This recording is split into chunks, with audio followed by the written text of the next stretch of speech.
Welcome, everybody. I think we're going to wait just a few minutes to make sure we have everybody on board with us, and then we'll get started.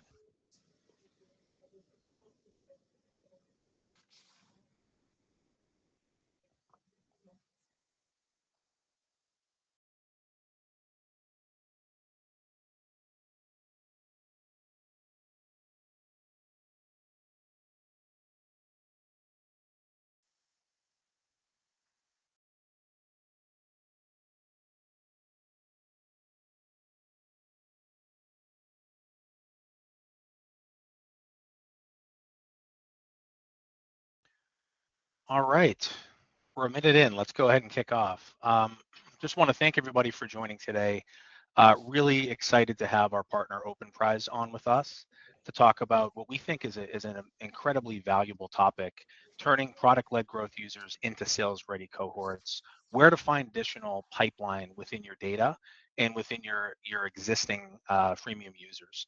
We think it's a multi-million-dollar opportunity that's hiding in your database, and I've got Ed King on with me from Openprise to talk about a solution that we think can be high value and delivered quickly, and something that's proven, something that we've seen in our customer base, and Openprise is bringing to market to really help turn this into real revenue outcomes quickly for our clients. So without further ado, I'm going to jump into the agenda for today.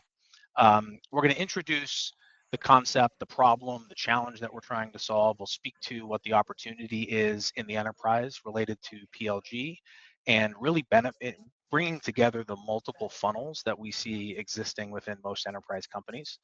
What are the keys to success? What have we seen in our customer base? What's a success story from a customer who's made this transition and really mechanized the PLG funnel end to end using Openprise?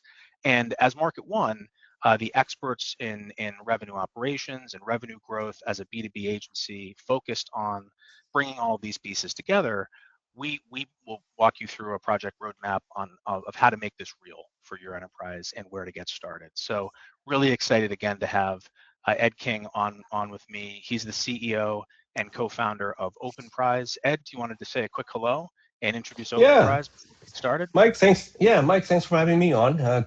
Great to have this opportunity to tell people about this wonderful solution. I am the CEO and co-founder of Openprice. We are a data orchestration platform designed specifically for the operations team. We help to make your go-to-market data smarter through AI and automation. Excellent. Awesome. And we're really honored to have Ed on. He and his team are working with MarketOne to bring multiple accelerators and solutions to market, really focused on that opportunity of bringing revenue out of your data and bringing signals together to create better buyer outcomes for B2B sales and marketing teams. I just want to frame the opportunity a bit. Most clients have databases far bigger than 1 million records in their PLG database. We've seen clients that have 30, 40, 50, 100 million users in their PLG database. But what if we can increase that conversion from unknown freemium to enterprise sales ready just by 0.1%? That opportunity in a 1 million record database at just a $10,000 ACV is a $10 million revenue opportunity. And these are real outcomes. One of our clients has 30 million records in their PLG database, and making very small increases in conversion can lead to incredible short-term pipeline and revenue growth opportunities. But multiple funnels exist in most enterprises, and this is not a new problem. We just kind of want to think about what this means in terms of a target account that might be experiencing your brand. For solution A, you've got a product-led motion where it's visit to sign up to activation to engagement and pay. In another part of your business, you might be serving the same company with a sales-led motion. You might be serving different markets altogether with product-led versus sales-led motions. But we know what it looks like. It looks something like this, target account to opportunity to close. And there are clients that we work with that have hybrid funnels that really are focused on bringing these two together, from product sign up to usage trigger to PQL to demo and conversion, and all three, right? And these are served by different stacks. depending on the go-to-market motion. On the left, you've got more prevalence of data that's disconnected across some of these different layers of product led. On the sales side, you've got more prevalence of ABM and CRM and MAP, which means you've got data in different stages across different platforms, and it's hard to orchestrate between them. And so this concept of when to expand from product led, or what signal to listen for to shift to hybrid, or when to grow an account or go in reverse, how do we orchestrate these things? That's a challenge, because that signal intelligence is often not connected and actionable, and those funnels are siloed. But what if we could, again, bring that together? Your PLG user data and marketing automation data, which is typically managed in a completely different set of systems like Marketo, Eloqua, Salesforce, with PLG databases that are typically managed elsewhere. We've built a solution along with Openprise that really solves this end-to-end as an engine, from identifying the right account and buyer in cohorts to prioritize when to trigger and when to orchestrate across those different funnel offers, how to activate that across digital touches, human touches, whether that's your CSM, your sales AE, marketing, and AI SDR, no matter the channel. How do we then monetize and optimize the right cohort, giving them the right offer, the right context, and making sure that we're actually growing the right segments of our database. A lot of this in our client base comes to actually how do we bring enterprise revenue out of these freemium users and developers or signups that may be across one of your target accounts, but unless you're bringing them together in this framework that will show you, it's hard to bring this all together as an engine. And so with Openprise, we've actually brought together a solution that takes all of these different things, combines those triggers into a model that's actionable, that allows us to see the usage trigger, the account fit, the life cycle stage, the first party engagement, the third party intent, to figure out then which cohorts drive which revenue actions at what time. And that's the nirvana, right? Is getting to this place where you can orchestrate across these different funnels using one platform and using what you already have inside of your enterprise. And that's where the challenges are. I'm going to pass it to Ed to talk about, what makes getting to what I just shared so hard. What's holding businesses back from doing this already? Yeah, thanks, Mike. Yeah, PLG is not a new concept, right? It's been around for a couple of decades at least, right? Some of the most successful companies we know in the software space have pioneered and been very strong on the PLG motion. So it's not a new concept. So why are people in general, what we have seen out there, have done PLG funnel automation fairly poorly? And that's because PLG as a go-to-market motion has some very just fundamentally kind of building challenges that's been very difficult to overcome both technically as well as actually economically, right?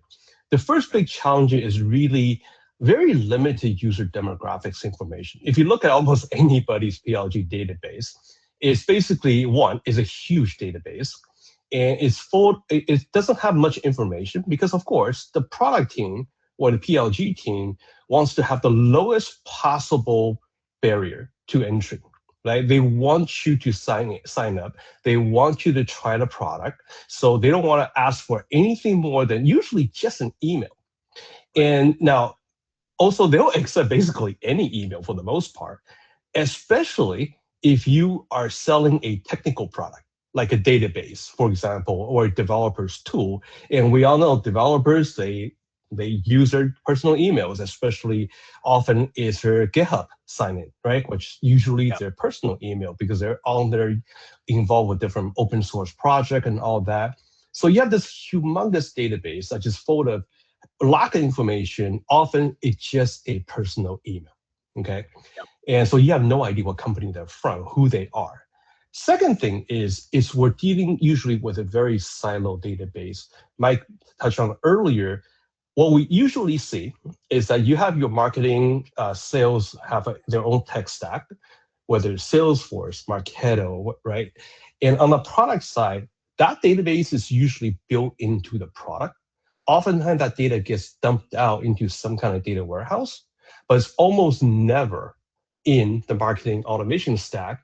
And part of the reason, and we'll talk about the next item, is the cost, right? Now, the fact that now you have these two data silos, and this is where another common problem we see is that the PLG database, data side, PLG side of go-to-market motion, oftentimes the only visibility they have is the product engagement data, right? Who signed up? How far have they progressed towards the user experience? And where did they get stuck? How many people dropped out? They have all that information, but they have no idea, are they actually reading our white paper that we've been offering, right? And same thing on the product side, on the marketing sales side, they have no idea if the products, if this is actually even a user. I don't know how many times we heard a customer complain that they literally will have a salesperson cold calling a prospect, and the prospect's like, yeah, I use your product. And SDR's like, really? Don't you know I have 20 people on my team trialing your product right now? Exactly. Now imagine knowing that would have been a very different conversation, right? Absolutely. And that actually you make a great point, Ed. Not to interrupt, just you make a really no good point problem. that there is data here. It's not to say that your enterprise is out there. We know that you have data coming from the product database, maybe likely into CRM or in a database or warehouse. The key point that we see is that map integration and the cost prohibition tied to that, because it is so difficult to manage at scale. And it has become easier to store enterprise data and put it into a CDP. But what we found is it's the context along with it. It's maybe an email with some of the product journey information. It's not tied to all the stuff that's happening in marketing and sales and in ad tech platforms potentially that are tied to account-based marketing and field marketing and demand generation and sales activity. So I think it's a really, really key important point that is where we see clients falling down with this. Is not that they aren't trying to do this, but that it's that piece where we see a lot of effort being put in and not the right tech stack or orchestration layer underneath. Correct. So beyond all the technical difficulty we talk about, right? One thing what people often overlook, there's also a cost barrier here to do this right. So, of course, when we talk about double-digit millions, even triple-digit million databases, if you just do the basic math on try to enrich a database like that gets pretty expensive pretty fast. For most customers we have seen that alone will just stop a project, right? Because just the ROI, they're just too hard. It's too much a commitment. And so people kind of think, kind of do little driven drafts here. The other things that you talk about, anybody who run a marketing automation platform, they charge by number of records, right? And most of you who live with Marketo, Eloqua, Pardot, just imagine what your bill will look like if you're going to put even say 10 million records into those databases. 100%. And most of them are not even ready to engage, right? So both of those, again, just makes the cost really, really high. And the last one is really there's also complete disjoint between how the PLG side go to market and how enterprise sales go to market, right? Because there's lack of visibility and the isolated data silos, the PLG motion actually looks very much like how marketing kind of dimension works maybe 10 years ago. It's very focused on the individual person, right? Has no purview over into how that person fits into the buying committee and which account they belong to. So a lot of what we see is basically the entire funnel motion, the funnel stages, right? Like PQL and stuff like that. It's all based on how active is this individual user, right? And that's not how enterprise sales look at the world. Enterprise sales wants to know what are all the users from this account? Who are the decision makers? Who are the influencers, right? Unless you can get to that level of insight and be able to package up, if you will, a cohort to be enterprise sales ready, this whole thing says, hey, we got a user that's been pretty active for the last 20 days. Let's toss it over the wall in sales. See what you can do. Oh, by the way, start by looking up, try to find their phone number. Or even figure out what company they're from. Look, all the signals. Exactly. Right? Go to Zoom Info, go to look at what they've done online. And the other thing you bring up is of course we can throw data enrichment against this. but Yes. where and how, and where is there high quality cohorts to pursue. So, I think solving this is both a process and technology problem. Of course, Yes. MarketOne, we bring the process expertise, the know-how, the how do we navigate and walk this path to get the right outcomes activated fast so that we can drive revenue from it. So it's great to solve the data and automation, but how do we turn it into revenue quickly? How do we solve the problem that is on this screen? Like, Yeah. how So walk us these through are it. correct. Let's do that. Let's go to the next slide. So these are the four biggest challenges we see around, how do you mechanize the entire PLG go to market, right? So let's talk about what exactly is a typical PLG funnel and what are the individual steps you need to automate or mechanize to turn this into a lights out, reliable revenue generating, pipeline generating machine, right? So let's start at the very top. So you have this, again, we talk about this very large database, raw freemium database, right? Low quality, high quantity. So the first thing you have to do is called identity resolution.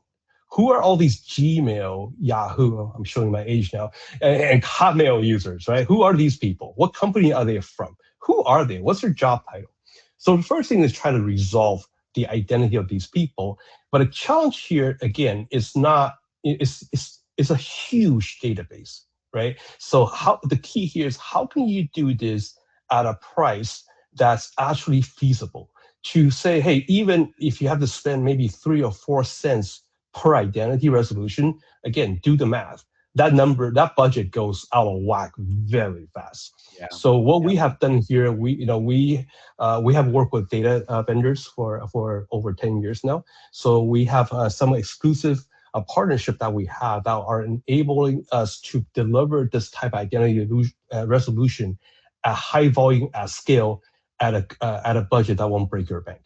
So that's the first thing. Yep. Just find out who are these people, what's their email address, right? And Yep. along every part of this funnel, we believe you should have strong KPIs to understand the performance of this funnel. And the MarketOne team has done some great work defining what KPIs the business should be tracking. Mike, do you want to talk about some of this? Absolutely. I'll just bring up a few on each of these funnel stages and each of these steps. Here it's identification rate and coverage, percent coverage match to domain, being able to track that rate across different data sources and not being able to have that independent of vendor. So zoom in, all of your vendors have that, match capabilities. Being able to have that tracked for you against all of those different data endpoints and actually be able to track the percentage matched to domain, the percent enriched with the right data, and then the percent of profiles with what we call observable signals or signal coverage across those companies that those profiles are matched to. So identity resolution at the contact and then company level in reverse, and then doing that absolutely. Those are the three that we normally track. Um, and then I'll keep going ahead here step by step. Yep. Let's go to the next one. So now once you have resolved the identity of these people, right? So now you have their business email. So now you can start doing what we call company cohorting, right? So now instead of knowing, hey, I got a user called edking@gmail.com. Now I know, hey, wait a minute. We have actually 20 users from the same email domain, right? That's active users of our product. So that's the next step. How do you now, once you resolve it, being able to start to group these users together, right? Based on not just their identity, but also potentially start to turn those domains into company information. This is where you not only you can using both AI and enrichment sources, you can now start to gather you can match them to any existing account data you already have in your CRM. Or Yep. if you don't have that information, you can do real-time enrichment, again, through either AI or traditional sources. Now you got a full profile of, okay, fine. Not only I know there's 20 people on Openprise that's actually active users of our product, but is Openprise even a target company that within my IC, do I care about this company, right? And until what we just talked about does not, you can't even get to this point. But that's first important thing is understand that it's not just, you already now progress from just looking at one user, how busy is this one user, instead of now you say, hey, I have 20 users that are all use the product maybe as some moderate amount, right? That's a much Yep. more interesting data point than, hey, I have one hyperactive user, right? Sure. Absolutely. So, And like, what about the KPIs? absolutely. No, I mean, it's tracking match rate again, cost, and then you're looking here at how do we bring users forward, match, and then group, and then do that at scale, and then build a data structure, almost a scaffolding that drives the rest of the funnel, so that you're looking at how fast and cost effectively are you moving people through the first stages to get to a point where we can now talk about how do we talk to them? How do we run the right play? What action do we take, and how do we determine if they're ready? We've got to understand who they are and make sure that we're tracking how is the database progressing in terms of completeness and quality over time. Absolutely. Okay. So next step, this is actually an optional step. It does depend on what kind of product you sell. So, if you have a product that can be sold into different departments, right? Or the new fancy word these days is buying groups, right? So if let's say you sell a project management solution, you can sell to marketing, sales, finance, and HR. And if you're targeting larger companies, and so each one of these departments essentially a separate buying group. So you can't just stop at the company cohort level. You now need to go to a level deeper. Says okay, because the different departments, the way you engage, right? Like you just said, may be different by buying group, right? Your use case for the marketing team may be very different from your use case for the finance team.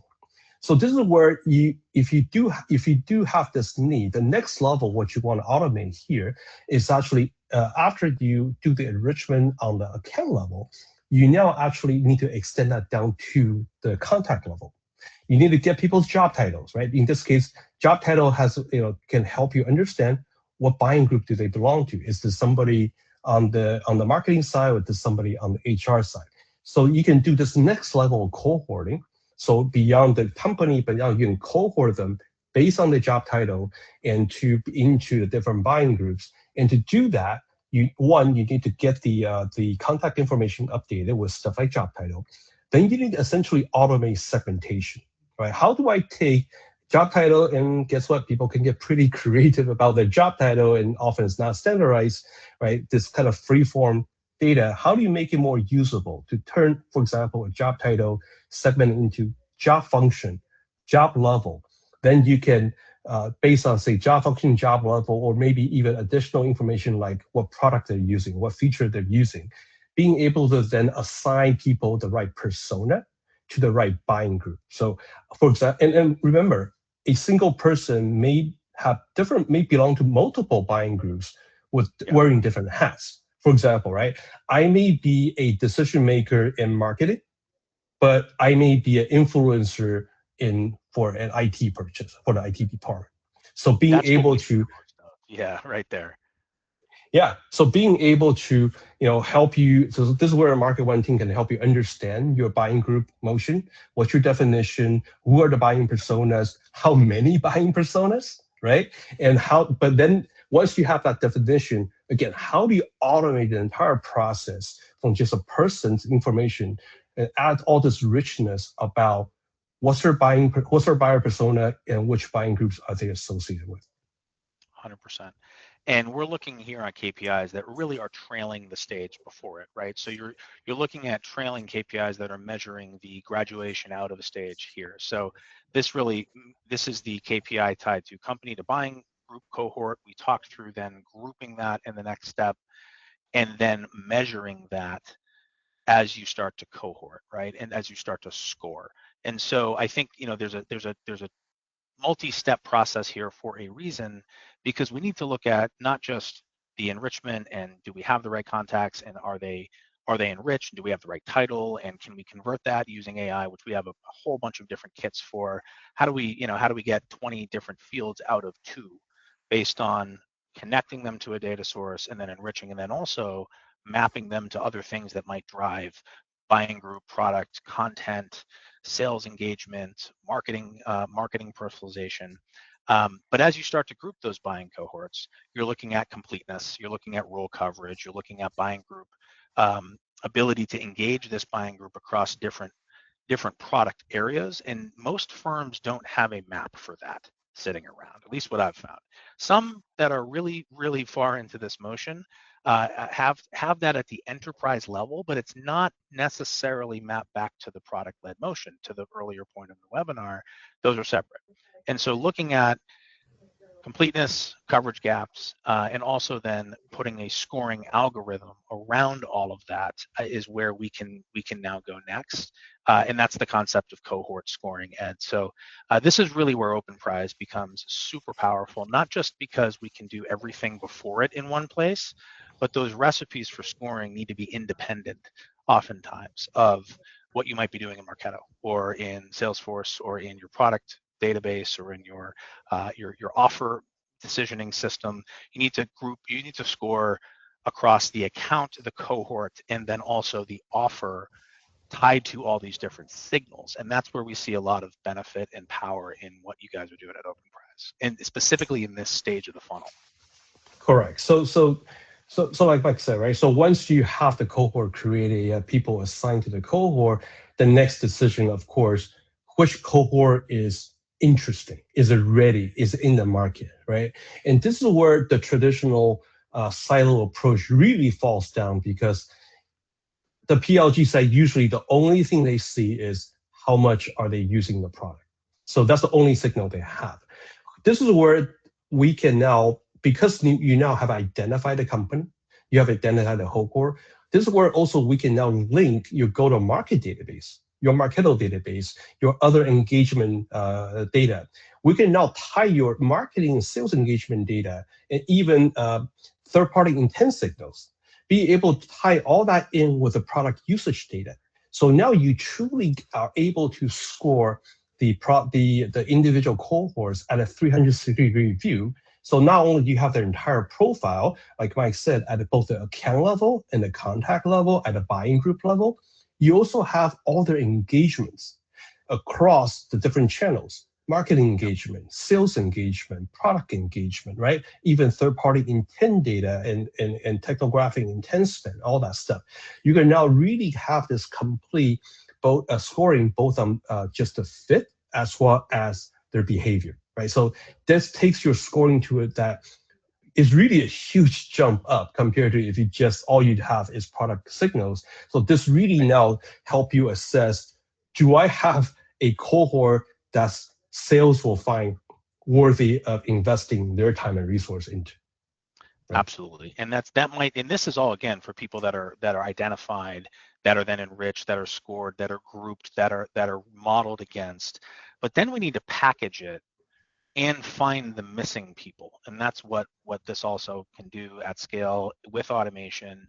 How many times does maybe you can do the first steps well, and you are passing PQLs, or what we call now, what I really look at is PQAs, which is a product qualified account, showing certain signals now grouped into cohorts. But in the past, you may have passed over a PQL, right? Which is maybe even 3 users at the same account and said this account is trending. The ability to group that into buying group cohorts with messaging and why you should engage this person based on the signal and the intent and the marketing engagement, that's where we see a lot of firms needing to step to that next level. But it's also identifying and going and acquiring. This is a developer and you have 2 other people in this role. You have maybe this other person at the account, which is a manager in finance. You don't have the CFO and you don't have the COO and you don't have the head of IT or developer operations. You don't have those key buying group members. Let's make sure not to ask the SDR to go do that or the AE to go do that. Correct. Or And this is where Salesforce to see if they know those people already, because that's 25-30% a day down the drain right there. So usually up to this point, right? If you don't do the proper packaging, this is where the leads get thrown over the wall, and say, like you said, hey, here's 2 leads, here's 3 leads, individual sales, go do something, right? Yep. And sales always like, yeah, right. And what they really want to know, again, if you're selling an enterprise product, with enterprise price tags, for sales to really be effective and not spending 30% of their time doing their own research, right? What you want to do is what I call You want to put a cohort together, put a bow on top, right? So you want to understand, okay, here's all the active users we have. By the way, here's a summary of their activity, right? So again, this is when the SDR gets on the phone with the prospect that he and she can now speak eloquently about you being a freemium user, right? How much of the product are you using? What features are you use the most? Maybe you run into some paywalls because there's some features that you're interested in, right?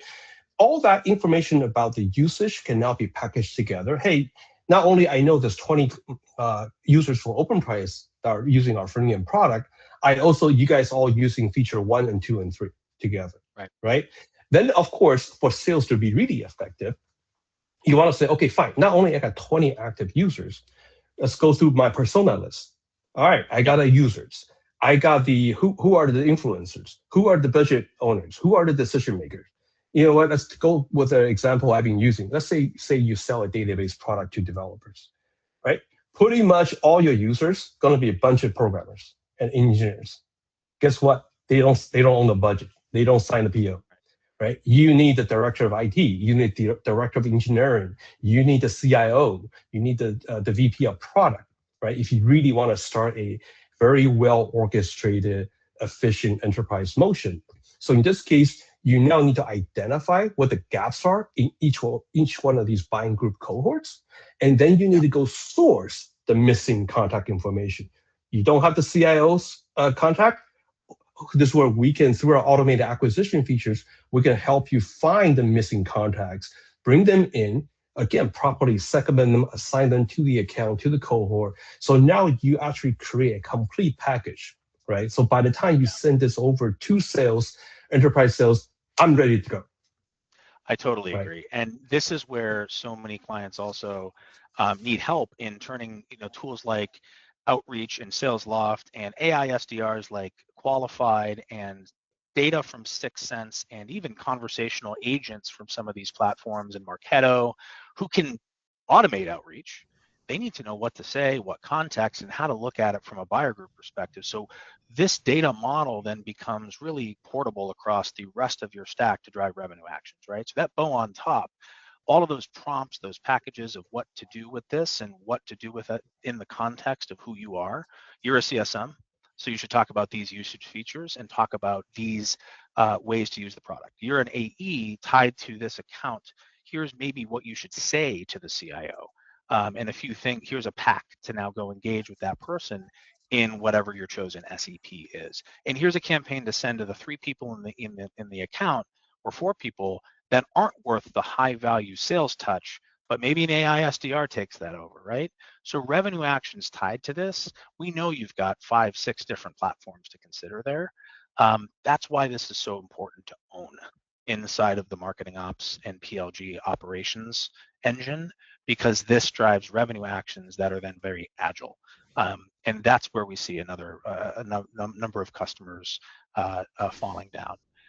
So just Yeah. in the interest of time, we're kind of talking about automating this end to end. Let me pause before we go, sort of wrap up the actual technical side of this, and Ed, if there's, before we move forward, I wanted to let you jump in there. Yeah, the key point here is that we went through what the funnel looks like and what are individual steps within this automation steps involved. The key here is that you want to be able to automate this entire funnel on a single technology platform. Try to do this with by duct taping, 5, 6 different technologies is going to be very difficult. That's where we see multi-year projects, POCs, and AI POCs that work well in isolation. You might be doing fantastic AI POCs in a certain platform, but when you start to bring this all together, that's where it gets a bit gnarly and challenging, where process becomes important, where data and all of this needs to be brought together. Doing that in either completely custom built or in platforms not purpose built for this, or trying to shove it into your map system or CRM, that's where we're seeing the biggest hairball and spaghetti diagrams that need to be unplugged. And getting it right is it means revenue fast. Like this isn't a year or 2 year project. This is something that can deliver revenue benefits in months, not quarters, in our experience. So let's talk about those benefits, and then let's talk about a couple customer examples too, just in terms of looking at the clock here. Yeah, so it's really the benefit of doing this that you can now have it actually, you can economically actually make this funnel work. Like we talked about earlier, this is as much of a technical problem as was an economical issue, right? So this solution solves that. And being able to, again, at the end of the day, the reason you have a PLG motion is really to be able to feed the enterprise sales motion, and that's what this achieves, right? You want to basically hand off the most complete, ready to go, and cohorts and make your sales team as efficient as possible, right? So let's quickly talk about a customer example. Because the customer we're talking about here is a Vimeo. A lot of them, probably you guys are familiar with their video platform. They actually, at the MAPSA and Open Conference for 2 years, they talk about their journey through this PLG mechanized motion. So very quickly for folks that are not familiar with the Vimeo, that they started off as a B2C business back in 2004 and had quite a bit of success there.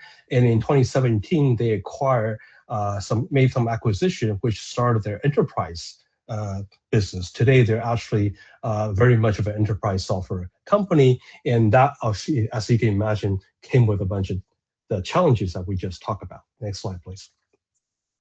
So very quickly they found is that, oh my God, this enterprise software beast is completely different from the consumer business, the PLG business, right? It's exactly what we talked about earlier. On the consumer side, you got this ginormous database. For them, for example, depends on if you look at just the active user who are uploading videos, it's in the mid double-digit millions of users. Right. If you look at everybody who has an account that actually view videos, we're into the triple-digit million record. So huge databases. And of course, on what they call sales assist side, is the enterprise sales motion, much smaller database, right? So they immediately find that we got a challenge here. By the way, like we mentioned earlier, 2 completely different tech stack, 2 completely different silos. Next slide, please. Not just size difference. Also, they immediately discover, oh my God, yes, on the PLG side, very little information. That's the sign-up form on the left if you want a consumer PLG account. This is the sign-up form on the right-hand side if you want to have an enterprise conversation, right? So, and why do they have a form that long? Because historically, how else are you going to get all the information on the left into the information you need on the right to have a meaningful sales conversation, right? So again, very different animals, very siloed, complete separate processes historically. Next slide, please. So when they first try to bridge the gap, a lot of elbow grease. Literally, they have analysts going into the system and try to analyze usage data. But again, all they can see is the usage data. Don't have anything on the product side, can bridge the identities from both databases. So literally just going through, looking for active users, download the list, and as this graphic shows, throw the file over the wall to the sales side and say, hey, why don't you go call these people? And they literally said, immediately the first response was SDR is like, I don't even have a phone number, and I don't know what the business email is. What am I supposed to do with this? Right. So next slide, please. Of course, then they gone through the journey with us and build out a lot of the automation steps. So what it looks like today is that their PLG database historically, due to its size, lists now in Snowflake and a kind of S3 combination. And of course, they are MarketOne and Salesforce shop. And what Openprise has done for them is create internally the project coding is called Data Bridge. You see a bridge. So we basically link these 2 databases and automate the waterfall funnel that as we have talked about so far. So next slide, please. So what they have done so far is a lot of the stuff we just talked about, right? Being able to now really harvest the product signals that they have always had, but being able to then now enrich all the prospect in that PLG database with the richness of the company information, business information, be able to then unify that data from what's in their Marketo and Salesforce with what's in Snowflakes, create a 360 view of the customer, create these cohorts, and at the end, the goal again is really how can you create the best ready to sell to cohort for the enterprise sales team. Yeah, absolutely.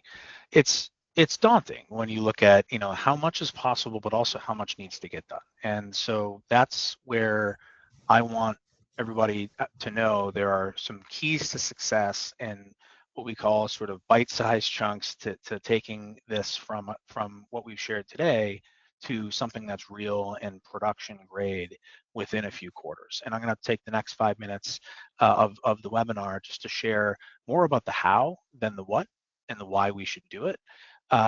You've heard take a phased approach before, of course, right? But what does that really mean? It means let's take a look at the data within PLG and MAP and CRM, and using a signal intelligence framework we developed along with Openprise, we can understand what that looks like very quickly and understand what the use cases are so that we can define what the right activations need to be, where the revenue could exist given what we see in the data, then taking that to the stakeholders who need to drive action and activity and buy-in, right? So sales might need to work differently.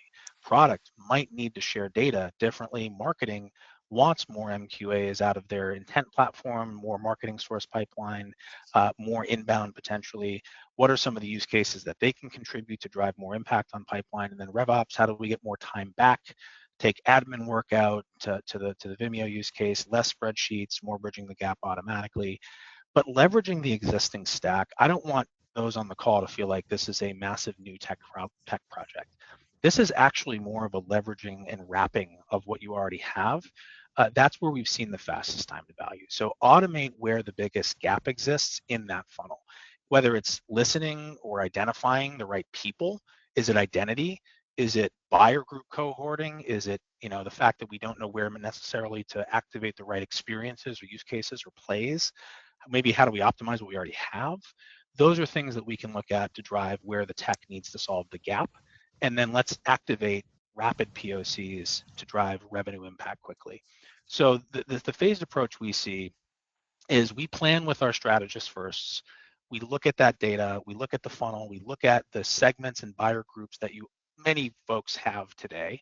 And then we really get aligned on not just the KPIs, but the use cases. We design experiences in that first release. We really focus on things like always on PQAs, making sure that we have a funnel of PQAs feeding enterprise sales motions, making sure that we have a sales lead management feedback process tied to that, making sure that there's offer and message design around what are we going to say to each of these cohorts, and then do we have the touch points orchestrated to be able to deliver on this. And once we have alignment on that design, we're in a rapid release motion. Right? So automate, create the pipelines to make sure that that funnel we talked about runs smoothly between the PLG, marketing automation, and CRM system. A lot of times it's aligning MAP and PLG for quick wins is where we see a lot of opportunity to get V1, the automated PLG funnel, in place against which we can activate those two POCs, right? So usually it's a enterprise, early warning system tied to opportunity creation. That's one high value one. Another is looking at automated enrichment and making sure you have buyer group cohorting and cross-sell. So new sales teams or different sales teams tied to different products. How do we automate that? Those are two use cases to drive then that revenue impact for us to keep going and start to optimize monthly. And so in our experience, when you get this right, you're optimizing those initial, revenue paths or revenue motions monthly. We have to look at cohorts and scores and conversion rates and a whole pack of KPIs to look at that we can recommend. And then try to get one new use case in quarterly, at least one. And use case means multiple journeys and multiple flows, but use case meaning a revenue go-to-market action that we can take with sales or service to drive either churn prevention, upsell, cross-sell, enterprise sales momentum. This is something we've done with our clients. And what we wanted to offer before we run out of time here is taking the next step. Oftentimes it even helps to get some framing around how we might take these next steps and what that looks like. So we're offering a 60-minute session to really just understand what your challenges are, your current state, understand the opportunities that may exist what you've talked about internally or have been trying to solve. And we'll come back in a few days and deliver use case ranking, a point of view on the tech and where we think we might be able to get started. And again, just come back to that ROI. If there is even a 0.1% increase in conversion we can bring, we'd love to explore it with you and see if it's an opportunity to impact revenue in 2026 in a big way. So with that, I just wanted to wrap up on time and be respectful of everyone's calendar, but that's all we had in terms of content today. And Ed, I just wanted to pause and give you an opportunity to share some final thoughts and comments before we sign off here. Yeah, no, appreciate having me on. Again, this is when you look at the ROI here, right? This is I haven't seen too many go-to-market project out there with ROI this straightforward, this impactful, right? Just the sheer size of these databases and the amount of the investment people have already done into the PLG program. This is really that last mile to monetize this database, and the impact speaks for itself. Absolutely. Great having you on, Ed. Fantastic product and solution, and we're excited to go to market together with you on this and help our joint clients make this real going into next year. So thanks again, and excited to work together on this with all of you out there. Thanks again for everybody attending. Happy holidays. Have a fantastic new year, and we hope to see you soon in 2026. Happy holidays, everybody. Thanks again.